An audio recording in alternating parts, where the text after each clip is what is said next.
네, 안녕하십니까. 저는 건국대학병원 유방암센터에서 유방암 환자를 보고 있는 유방암 전문의 노우철입니다. 네, 반갑습니다. 오늘 이 시간에는 그러면 유방암을 어떻게 치료하는지, 유방암은 어떻게 치료하는지에 대해서 집중적으로 말씀을 드리겠습니다. 유방암을 어떻게 치료하는지는 의사가 알면 되지 내가 왜 알아야 되느냐 이렇게 생각하실 수도 있어요. 하실 수도 있고 나는 뭐 관심 없다, 난 모른다, 의사 선생님께 다 맡기고 하라는 대로 하겠다, 뭐 이렇게 생각하실 수도 있고, 뭐 그것도 나쁜 건 아니라고 생각합니다. 나쁜 건 아니지만 또 어떤 과정을 통해서 또 치료가 되는지를 뭐 어느 정도 알고 있으면 또 치료하는 과정에서 도움이 될 수 있을 거라고 생각이 돼서 제가 가급적이면 환자분께 좀 도움이 될 만한 얘기들을 준비했습니다. 그 전에 한 가지 좀 말씀드리고 싶은 거는, 요즘에 그런 프로그램 굉장히 많잖아요. 뭐 명의를 찾아라, 명의를 찾아라, 유방암 명의, 뭐 20명, 뭐 30명, 또는 의사가 추천하는 명의, 뭐 이런 프로그램도 있고요. 뭐 굉장히 많습니다. 저도 뭐 자주 이렇게 거론되는 사람 중에 한 명이지만, 제가 이 자리에서 확실하게 말씀드릴 수 있는 내용은, 현대의 의학 정보는 거의 모든 것이 실시간으로 공유됩니다. 실시간으로 공유된다는 얘기는 자기만 갖고 있는 어떤 비밀의 의학 정보, 의학 기술, 이런 게 있는 시대가 아니란 얘기입니다. 특히 전 세계적으로 가장 권위 있는 그런 학술 대회라면은 뭐 아스코, 미국의 아스코라든지 뭐 유럽의 에스모라든지 이런 데서 어떤 암의 새로운 치료법, 새로운 진단법, 이런 것들이 발표되면 거의 실시간적으로 특히 유방암 전문의들에게는 다 공유가 됩니다. 전 세계의 유방암 전문의들에게. 그러니까 어떤 나만의 비법을 가지고 있는 명의가 있어서 옛날처럼 비밀리에 후계자에게만 또 전수하고 그런 시대가 아니란 얘기죠. 그런 시대는 아닙니다. 그러면 현대판 명의는 뭘까요? 현대판 명의는 뭘까요? 수술을 잘하는 사람이요. 그렇죠. 그거 물론 중요하죠. 현대판 명의는요, 저는 이렇게 생각해요. 그 환자분에 대해서 가장 잘 알고, 현재 환자분의 상태에 대해서 가장 잘 알고 잘 들어주고 또 잘 설명해 주시는 그런 의사가 가장 명의가 아닌가 이렇게 생각합니다. 물론 사람이 하는 일이기 때문에 수술이나 이런 것들은 약간 차이가 있을 수도 있지만, 어떤 표준 치료는 기관에 따라서 차이가 없고요. 어느 정도 수준에 있는 병원들은 다 동일한 치료를 한다고 생각하시면 됩니다. 제가 장황하게 이렇게 말씀드린 이유는, 이렇게 명의를 찾는다고 또 명의를 기다리느라고 진단받고 막 3달, 4달 또는 뭐 심지어 6달 이상 기다리시는 거는 바람직하지 않다고 생각해요. 물론 지난 시간에 말씀드린 것처럼 뭐 한두 달 정도는 유방암에 절대 달라지는 병은 아닙니다. 물론 마음은 불안하실지 몰라도 그 사이에 병 자체가 달라지는 건 아니지만, 그렇게 막 3달, 4달, 심지어는 뭐 6달 이렇게 기다리실 필요는 전혀 없다는 것을 제가 말씀드리고 싶어서 장황하게 얘기를 했습니다. 그 유방암 치료를 한마디로 얘기하면은 복합 치료예요. 복합 치료. 치료 가능한 모든 수단과 방법을 다 동원한다는 얘기죠. 크게 이제 국소 치료와 전신 치료 이렇게 나눌 수가 있습니다. 국소 치료라는 거는 암이 있는 부분을 치료하는 거죠. 대표적인 게 수술이죠. 수술로 암을 제거하는 게 대표적인 국소 치료이고, 또 유방암 치료의 가장 기본입니다. 그래서 환자분들께도 대부분은 수술로 암을 제거하는 것은 기본입니다. 그리고 그 이후에 항암이나 뭐 방사선 또는 뭐 표적, 호르몬 치료 이런 거는 할 수도 있고 안 할 수도 있습니다. 그런 거는 수술 후에 결정하게 되는데요. 유방암이 정확하게 또 몇 기인지, 또는 유방암도 몇 가지 종류가 있다고 그랬잖아요. 그래서 어떤 종류의 암인지 이런 걸 다 보고 결정하게 되는 경우가 많습니다. 그리고 전신 치료라는 거는 몸에 있는 암세포들을 한꺼번에 치료하는 거죠. 대표적인 게 바로 항암 치료입니다. 항암 치료와 또는 유방암의 종류에 따라서는 호르몬 치료, 호르몬제를 복용하는 또 호르몬 치료, 또는 요즘 많이 나오고 있는 표적 치료, 이런 것들이 다 전신 치료에 해당하게 됩니다. 일단은 수술로 암을 제거하는 거는 대부분 기본인데요. 이것도 한 3, 40년 동안 또 2, 30년 동안 굉장히 많은 변화가 있었습니다. 사실 여러 암 중에서 가장 치료가 빠르게 발전하는 게 바로 유방암인 것 같아요. 옛날에는 근치절제술이라고 그래서요. 근치절제술이라는 거는 유방은 물론 완전히 다 제거하고 유방 밑에 있는 근육과 또 주위에 있는 임파선들을 한꺼번에 다 절제하는 그런 수술을 얘기하는데요. 또 요즘은 유방을 완전히 절제하는 경우보다는 부분 절제라고 그래서요. 암이 있는 부위만 넓게 절제하고 유방을 살리고 치료하는 비율이 훨씬 높아졌습니다. 특히 조기에 발견하면은 유방을 얼마든지 살리고 치료할 수가 있다는 얘기죠. 유방암의 가장 치료의 목적은 근치죠. 근치. 암을 완벽하게 제거하는 게 가장 중요하지만 또 어떤 미용이나 또 기능적인 측면도 고려하지 않을 수가 없죠. 그래서 그런 개념이 최근에 도입되었는데요. 이제 영어로는 온코플라스틱 서저리 이렇게 얘기하고요. 우리말로는 이제 암성형 수술 이렇게 얘기합니다. 유방암 수술을 하면서 형태의 변화를 최소화하고 어떤 기능적인 거를 보존하기 위한 그런 수술을 얘기하는 거고요. 여러 가지 기법들이 있습니다. 옛날 같으면 다 완전 절제를 해야 되는 그런 상황에서도 유방을 살리기 위해서 약간 유두를 옆으로 이동시켜 놓는다든지 유방 근처에 있는 조직을 끌어올린다든지 해서 유방에 있는 여러 가지 부족한 조직을 채워주면서 좀 비슷하게 형태를 잡아주는 그런 수술들이 많이 있고요. 또 유방 축소술이라고 있잖아요. 유방이 많이 커서 불편하신 분들은 유방 축소술을 받는 경우가 많은데요. 그런 수술법을 우리가 좀 빌려와서 거의 비슷하게 유방 축소술처럼 유방암 수술을 해서 유방암 수술하고 나서 오히려 기능이나 미용 면에서 더 편해지는 그러한 경우들도 종종 있습니다. 근데 유방이 아무리 초기더라도 유방을 항상 복원할 수 있는 건 아니에요. 부분 절제를 할 수 있는 건 아니에요. 어떤 경우는 할 수 없이 유방을 완전히 절제해야 되는 경우가 있는데요. 그런 경우는 요즘에 같이 복원을 많이 합니다. 유방 절제술과 동시에 복원을 한다는 얘기죠. 크게 이제 두 가지 방법이 있는데요. 우리 몸에 있는 다른 조직을 이용해서 복원을 하는 거고요. 대표적인 게 이제 아래쪽에 있는 뱃살을 끌어올린다든지 등에 있는 근육을 돌린다든지 해서 유방의 형태를 만들어주는 그런 방법이 있고요. 두 번째는 이제 보형물을 삽입하는 그런 경우인데요. 보통 유두와 피부는 남겨놓고 살릴 수가 있는 경우가 많거든요. 안에 있는 유선 조직만을 다 제거하는 겁니다. 그러면 안이 텅 빌 거 아니에요, 그죠? 그래서 제거함과 동시에 보형물을 삽입해서 형태를 비슷하게 맞추어 주는 거죠. 이런 즉시 복원술 하는 방법도 있습니다. 여러 가지 방법이 있는데 사실은 다 장단점이 있기 때문에 수술을 하게 되면은 그 담당 의사와 상의해서 최선의 방법을 결정하면 될 것 같습니다. 수술은 이런 식으로 결정을 하게 되고요. 또 한 가지는 감시 림프절이라는 것도 아마 유방암 치료 경험이 있으신 분들은 다 들어봤을 텐데요. 옛날이 아니라 불과 한 10년 전만 해도 유방암 수술하게 되면은 겨드랑이 임파절을 거의 대부분 제거를 했어요. 림프절, 임파선이라고도 하고 림프절이라고도 합니다. 왜 그러냐면 이제 유방암이 보통 가장 먼저 가는 데가 겨드랑이 림프절이거든요.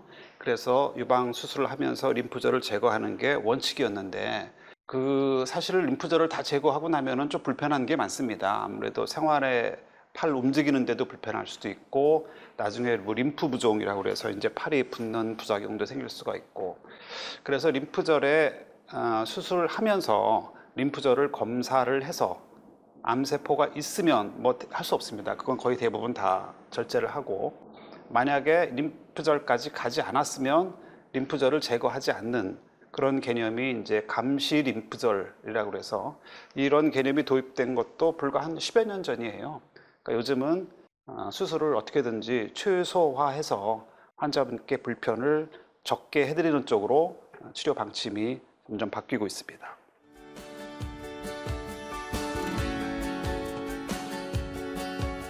수술만으로 딱 끝날 수 있으면 제일 좋겠죠.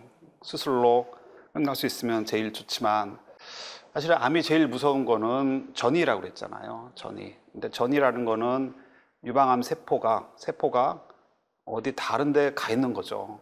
가서 숨어 있는 거죠. 그러면은 알 수가 없습니다. 이제 모든 현대 검사법을 동원해도 나오질 않거든요. 그래서 그 어디 몰래 숨어 있던, 간에 숨어 있던, 또는 뭐 폐에 숨어 있던, 뼈에 숨어 있던 그런 암세포들이 몇 개월 동안 치료가 끝나고 몇 개월 또는 몇 년 동안 잠잠히 있다가 어느 순간부터 자라기 시작하는 거죠. 그게 이제 바로 재발입니다. 그래서 유방암 수술을 했는데 뭐 1년 후에 또는 몇 년 후에 간에 재발했다, 뼈에 재발했다, 이런 것들이 바로 그런 세포들이 숨어 있다가 자라는 거거든요.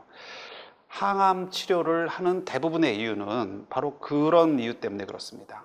현재 암 세포들을 다 제거했지만, 눈에 보이는 세포들은 다 제거했지만 어떤 눈에 보이지 않는 세포들이 우리 몸 다른 곳에 가서 숨어 있더라도 같이 치료하기 위한 그런 청소 작업이라고 생각하면 됩니다. 일종의 청소 작업이죠. 그래서 그런 항암 치료를 보조 항암 치료, 보통 이렇게 얘기하는데요.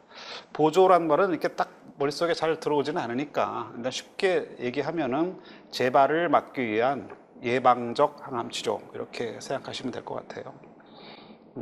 뭐 암의 종류에 따라서 약간 차이가 있습니다만은 뭐 3개월 내지 6개월 정도 받는 경우가 많고요.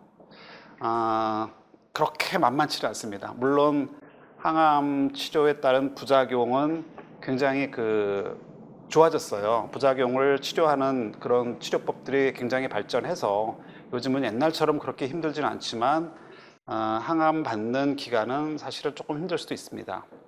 근데 항암 치료 때문에 생기는 부작용은 항암 치료가 끝나면 거의 대부분 다 정상화됩니다. 이제 암이 일단 재발을 하게 되면 거의 대부분 항암 치료를 먼저 받게 돼요. 재발한 암을 수술하는 경우는 그렇게 많지는 않습니다. 그래서 일단 재발한 암을 치료하는 거는 항암 치료가 항상 기본이 되는 경우가 많고요. 또 어떤 경우는 수술하기 전에 항암 치료를 먼저 해서 줄여놓고 수술을 하는 경우도 있습니다. 이런 거를 이제 선행 항암요법 이렇게 얘기하는데요. 뭐 말은 어렵지만 선행이라는 게 먼저 한다는 그런 뜻이에요. 그래서 먼저 해서 줄여놓고 그리고 수술을 하는 경우도 있는데요. 어떤 경우냐면은 일단 처음에 병이 너무 심해가지고 수술이 안 되는 뭐 그런 경우죠. 그런 경우라면은 뭐 방법이 없겠죠. 일단은 줄여놓고 수술을 해야 되는 경우가 많고요. 또 어떤 경우는 수술을 할 수 있지만 병이 조금 심한 경우는 처음부터 수술을 하게 되면은 뭐 다른 방법이 없습니다. 완전 절제하고 임파선도 다 제거하고 그렇게 해야 되는데 항암 치료를 해서 잘 줄어들면 수술 범위를 줄일 수가 있겠죠. 그러면 유방을 살리고 치료할 수 있는 찬스가 높아지겠죠. 그래서 그런 목적으로도 우리가 항암 치료를 먼저 하고 수술을 하는 경우가 많습니다. 그렇지만 수술 후 반드시 항암 치료를 받을 경우에 해야 되겠죠. 반드시 받을 게 확실한 경우에 해야 되겠죠. 수술을 하고 나서 항암을 할지 안 할지 모르는 상황에서 항암 치료를 먼저 하지는 않겠죠. 항암 치료는 뭐 굉장히 많이 발전을 했지만 아직도 그렇게 받기가 만만치는 않다. 그리고 항암 치료 받으면서 주의할 점 대표적인 거는 이제 면역 상태가 떨어져요. 면역 상태가 떨어집니다. 항암 치료는 정확하게 얘기하면은 암세포만 공격하는 건 아니고요. 우리 몸에 빨리 자라는 세포들을 같이 공격하게 됩니다. 빨리 자라는 세포가 대표적인 게 뭘까요? 우리 몸에 머리카락이죠. 그렇죠? 그러니까 머리카락이 빠지는 거고, 이 골수에 있는 우리 피를 만드는 세포들도 같이 공격을 받아서 백혈구가 떨어지고, 그래서 면역 상태가 떨어지고, 또 빈혈이 생기고, 또 또 이런 부작용들이 가장 많이 생기는 부작용인데요. 따라서 항암 치료 중에 뭐 이제 면역 상태를 보존하기 위해서 어떻게 해야 된다 이런 거는 치료를 받으면서 아마 다 그 가이드를 받을 거라고 생각합니다. 제일 중요한 것 중에 하나는 잘 먹어야 돼요. 잘 먹어야 됩니다. 항암 치료 중에는 잘 먹어야 되고, 특히 고단백 식품을 많이 섭취를 해야 우리가 단백질이 굉장히 깨져나가기 때문에 고단백 식품을 섭취를 해야 견뎌내고 또 항암 치료를 잘 이겨낼 수가 있습니다. 그 다음에 방사선 치료는요, 이것도 국소 치료인데 암이 있는 부위에 방사선을 쪼여서 치료하는 경우이고요. 보통 유방 보존술을 하게 되면, 유방 부분 절제를 하게 되면 방사선은 거의 대부분 같이 하게 됩니다. 왜냐하면 유방에 남아있잖아요. 그러니까 남아있는 유방에 암이 또 생기는 것을 막기 위해서 방사선은 거의 대부분 같이 하고요. 또 완전 절제한 경우도, 암이 좀 심했던 경우는 수술 후에 수술한 부위에 방사선 치료를 하는 경우가 많습니다. 또 이제 암이 전이된 경우에서도 가끔씩 방사선 치료를 하는데요. 예를 들면은 뼈로 전이 돼서 뼈에 통증이 너무 심하다든지, 또 뼈가 약해지면 이렇게 골절이 될 수가 있거든요. 눌러 앉을 그럴 소지가 높다든지 하는 경우에 방사선 치료가 도움이 되고요. 또 유방암이 머리로 가는 경우도 있어요. 뇌 쪽으로 가는 경우도 있습니다. 특히 요즘에 이제 항암 치료제들이 좋아지니까 암세포도 같이 스마트해지는 거죠. 그래서 머리로 도방을 가는데, 왜냐하면은 우리가 대부분의 항암제는 이 머리 쪽까지 올라가진 못해요. 이 아래쪽에서는 잘 치료가 되는데 암세포가 머리 쪽으로 도망가 버리면 대부분의 항암제는 머리 쪽까지는 들어가지가 않습니다. 그러니까 그런 경우는 이제 방사선 치료나 수술이 유일한 치료가 되겠죠. 또 호르몬 치료라는 게 있는데요. 호르몬 치료라는 거는 다 하는 건 아니고요. 유방암 중에 호르몬 수용체가 있는 유방암 또는 호르몬 수용체 양성 유방암인 경우에 해당하는 거고요. 전체 유방암의 한 3분의 2 정도가 이 호르몬 수용체 양성인 유방암입니다. 이것도 항암 치료와 마찬가지로 재발을 막는 목적으로 이렇게 호르몬 치료를 하게 되는데요. 호르몬이라는 거는 이제 에스트로겐이거든요. 에스트로겐은 좋은 호르몬입니다. 우리 몸을 지켜주는 좋은 호르몬인데, 바로 나쁜 점이 그 유방암을 일으키고 유방암을 촉진시킨다는 거죠. 크게 두 가지 방법이 있는데요. 그 에스트로겐은 전체적으로 다 우리 몸에 나오는데 유방암에만 작용하지 못하게 하면 제일 좋겠죠, 그렇죠? 바로 그게 이제 타목시펜이라는 약이고, 보통 한 5년 내지 10년 복용을 하는 거고요. 굉장히 오랫동안 치료를 해온 아주 명약 중에 하나죠. 더 좋은 약이 있고, 그것보다 좀 더 강력한 게 뭐가 있을까요? 그러면 강력한 거는 에스트로겐을 아예 못 만들게 하는 거겠죠, 그렇죠? 근데 그만큼 약간 부작용도 따르지만 훨씬 더 강력하겠죠. 그 에스트로겐을 못 만들게 하는 그런 약제들이 또 있고요. 또 폐경 전 여성은 에스트로겐을 주로 어디서 만드나요? 난소에서 만듭니다. 난소. 그러니까 난소 기능을 억제하는 그런 치료를 하거나, 경우에 따라서는 난소를 아예 절제를 하는 그런 치료가 또 유방암의 치료가 되기도 합니다. 그러니까 여러 가지 치료가 복합적으로 있으니까 그 환자분 개개인에 따라서 가장 정확한 치료를 받는 게 굉장히 중요하고요. 또 우리나라 여성들은 젊은 유방암 환자가 많아요. 젊은 유방암 환자가 많다는 거는 폐경 전 유방암 환자가 많다는 얘기죠. 또 폐경 전에는 아까 얘기한 대로 그런 난소 기능 억제제나 난소를 절제하는 그런 치료가 또 필요한 경우도 있습니다. 그래서 그런 거를 어떤 경우에 그런 치료를 해야 하는지에 대한 연구도 또 저희가 우리나라에서 직접 저희가 많이 해서요. 그런 어떤 유방암 치료의 어떤 가이드라인을 또 저희가 만드는데 기여하기도 했었습니다. 표적 치료라고 많이 들어보셨죠? 표적 치료라는 거는, 아까 항암 치료는 빨리 자라는 세포들을 한꺼번에 공격한다라고 하면은, 표적 치료는 암세포에만 있는 특징을 찾아서 공격한다, 이렇게 생각하면 될 것 같아요. 그러니까 항암 치료가 재래 폭탄이라면 이런 그 표적 치료는 미사일이죠, 미사일에 해당한다 이렇게 생각하시면 되고, 이 부분이 굉장히 빨리 발전을 해서 요즘에는 또 특히 허투가 양성인 유방암, 옛날에 치료가 안 되는 대표적인 암이었는데 요즘은 또 굉장히 치료가 잘 되는 암으로 바뀌고 있습니다. 또 이러한 표적 치료 외에도 면역 치료 이런 거 많이 들어보셨죠? 면역 치료, 또 세포 주기 치료 이런 것들이 요즘에 정말 하루가 다르게 계속 발전하고 있고요. 그만큼 또 유방암 또 완치될 수 있는 그런 기회는 점점 많아지고 있습니다. 영어 표현 중에요, a blessing in disguise 이런 말이 있습니다. 우리말로 번역하면 불행처럼 찾아온 축복 뭐 이런 뜻인데요. 실제로 유방암 진단받고 또 완치되고 또 자기가 잘못됐던 그런 식생활 또는 식습관도 고치고 또 치료 과정에서 가족 관계나 부부 관계도 뭐 좋아지는 뭐 그런 경우도 사실 자주 목격합니다. 그래서 blessing in disguise 그런 말은 불행처럼 찾아온 축복 이런 말이 꼭 틀린 건 아니지 않나 이렇게 생각하고요. 유방암의 치료는 마라톤과 같습니다. 단거리가 아니고요. 장거리 마라톤이고 뭐 경우에 따라서 5년, 10년 이렇게 긴 세월 동안 치료를 해야 되는 경우도 있고요.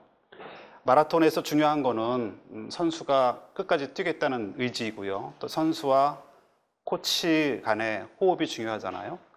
환자와 또 의사 간의 호흡이 또 가장 중요한 요소라고 생각합니다.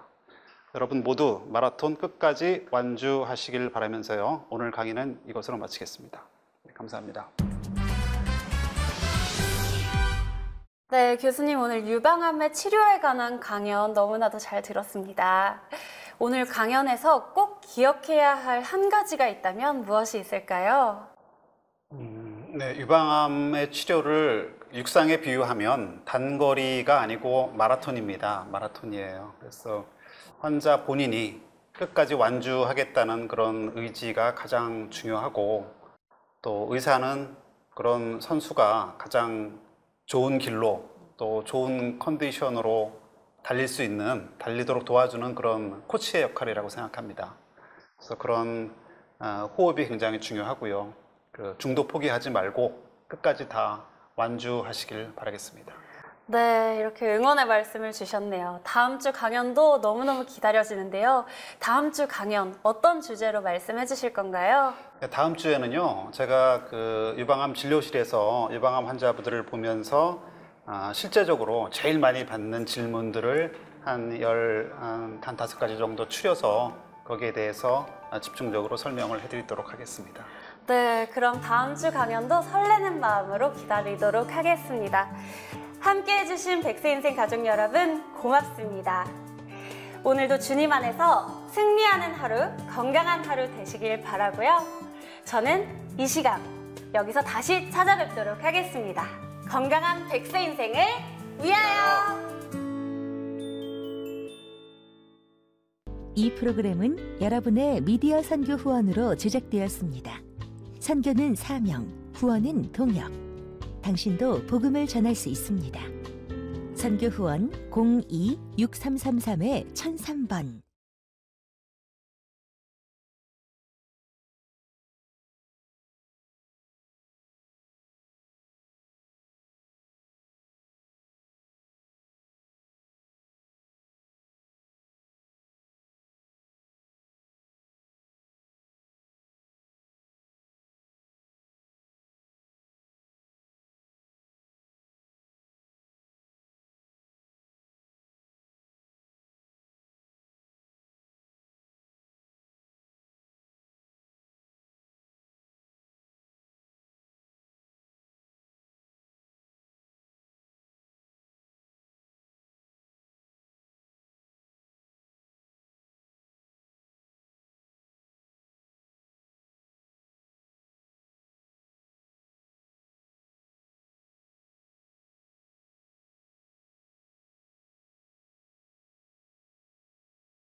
안녕하세요. 백세인생 한호정입니다. 최근 유방암의 발병률이 늘어나면서 연간 17,000여 명의 환자가 발생하고 있다고 합니다. 그런데 유방암의 질환은 치료만큼이나 섬세한 여성들의 정서나 마음을 치유하는 것이 더욱 중요하다고 하는데요. 그래서 오늘은 유방암의 치료에 관한 강연을 준비했습니다. 강사님 모셔서 강연 들어보도록 하겠습니다.